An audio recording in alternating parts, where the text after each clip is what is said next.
Yun nga, lumabas talaga. Yung talagang hinahanap namin dati pa nung simula yung second round. Buti ngayon na talaga lumabas yung talagang game namin. Coach, medyo binago niyo yung lineup niyo kanina kasi napansin ko parang may pinagpalit yung spiker niya ng position, no? Parang pinagpalit niya si Berlin sa si kasi nung nag-serve si Vince, kasi tatlong spiker niya sa harap. Si Berlin, usually hindi si Berlin nasa harap niya, di ba? Oo, talagang ano kasi binago namin para dun sa purpose ng depensa namin. Kaya binago namin yung para. Coach, with that kind of performance, tingin nyo ready na yung team nyo for finals? Siguro hindi naman, parang medyo may kulang pa kami. Kasi marami pa rin kaming mga binibigay na scores sa kalaban. Tapos yung kalaban namin, mas marami pa rin binigay na unforced error, kaya medyo lumamang pa rin talaga kami. Coach, sa performance ni Peter, parang balik na talaga siya sa A-game niya. Tama ka dyan, yun talaga yung namin. Kasi sa kanya nagagaling yung set play namin. Pag agresibo siya, sigurado yung lahat ng blocker or yung depensa nila nagugulat sa kanya pag siya yung tumatakbo pala. Coach, in-expect mo bang may straight sets? Kasi duwag tayo parang na-expect ng tao, patayan.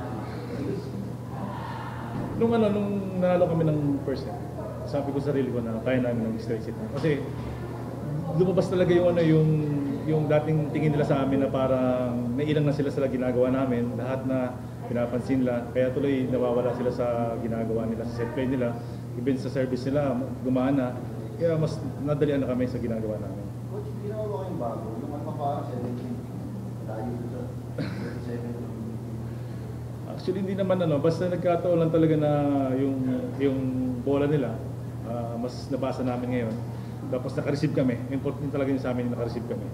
Ayun nga, Coach, Ateneo, anong kailangan niya ng serve mo? Kasi parang doon nahihirapan kayo receive ng serve. Ayun, yun talaga. Kaya ang medyo kailangan talaga namin mag-double time sa serve receive. Tapos yung blocking namin kasi pag nag-single block kami, talagang hindi kami makahipo eh. Pero pag nagdadalawa kami o nagtatatlo, na-organize namin yung block. Coach, na-sweep kayo ng Ateneo sa eliminations. Parang gawa na natin mababago na yung competition dahil galing kayo sa dalawang door na yung kaya nyo may advantage na mahaba yung pintaan. Sa nangyari sa team namin, tingin ko hindi siguro hahaba. Kasi alam naman namin kung paano kami gumalaw ngayon. Tapos before nung first round saka ng second round, nag-relax talaga kami. Ngayon talagang nag-double time kami, dalawang beses kami nag-iinsaya para lang makahabol ulit kami sa yung ginagalaw namin last year. Tapos inangkatan pa namin ngayon kasi mas naging agresibo kami sa sa receive namin tsaka sa block. Mahaba pintaan na pahinga ng Hindi naman siguro, mas kailangan nga namin ngayon yung more on games kasi para maging mas masanay kami sa parang nakaset sa mind namin na naglalaro kami ng volleyball. Kasi kung talagang matitigil ka, parang yun nga, tinatamad ka, naghihintay ka ng kung sino makakalaban mo. Parang sobrang gigil mo hanggang sa, yun nga, bumababa na rin yung condition mo. Parang you don't mind na mas konti lang yung best days nyo kaysa sa 1 week? Oo, mas gusto namin. Tingin niyo ba advantage ng Ateneo, Coach, na yung coach na nire-recruit yung karamihan ng players? Kasi nung dati, si Coach Oliver nag-recruit niya, di ba nung coach siya yung coach niya? Tingin mo malaking advantage sa kanila na parang kilalang niya na yung mga players? Nire-recruit niya. Oo, tama. Pero yung sinabi na yung skills na binigay sa kanya, binigay sa mga player ko, hindi siya. Parang gano'n.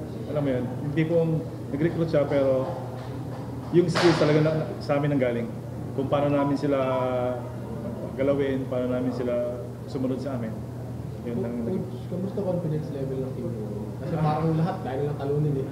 Sobrang taas kasi sa ginawang performance namin ngayon talagang lahat.